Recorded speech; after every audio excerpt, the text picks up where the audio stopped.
One of the most wonderful things about performing in front of you guys in New York, it's like you're on the same page, you know what I'm saying? Like, I perform across this country and I'm like, ooh, should I talk about politics? Hey, I'm gay. And I'm like, how's this gonna happen?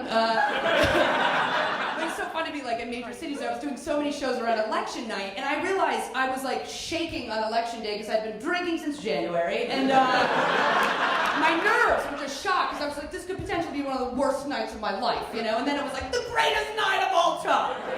And then I was like, oh my God, women are in the Senate? It's 2012. It was great. The whole thing was fantastic. And, now the Republicans are just like, oh, we lost it, we didn't get our message out clear enough. I'm like, no, we fucking hated your message. Actually, that's what happened. We heard it. We didn't like it. That's what happened. I was really excited to see the Republicans go down in the pit of flames. There's so many things I hate about them. I will just say this one because I'm out of time. But I think one of the things that bothers me the most is their absolute disregard for separation of church and state. Like, I think that one bothers me the most because, yeah, it's the most wonderful thing about the country is religious freedom, separation of church and state. It makes us so unique. And then, see Middle East. Bad things happen when they're stuck together. And so, yeah, Republicans, they don't care. They just start quoting the Bible on the Congress floor. And it's an irrelevant text in Congress. I mean, I think it's relevant outside, but it's a different show. So when they start quoting anti-global warming, obviously it doesn't happen. It's always 65 on December 3rd. They quote Genesis.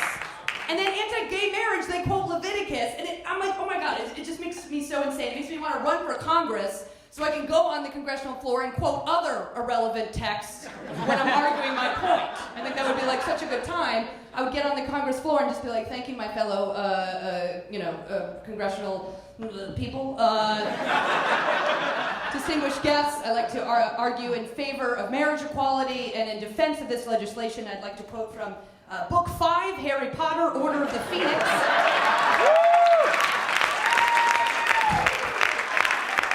Chapter 18, Dumbledore's Army. The room was suddenly full of shouts of Expelliarmus. Wands flew in all directions. Miss Bell had books and sent them flying into the air.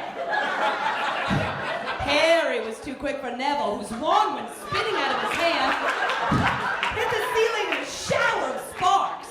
Expelliarmus, said Neville, and Harry, caught unawares, felt his wand fly out of his hand. I did it, said Neville gleefully. I've never done it before, and I did it. And we can too. We can get the votes we need and pass it.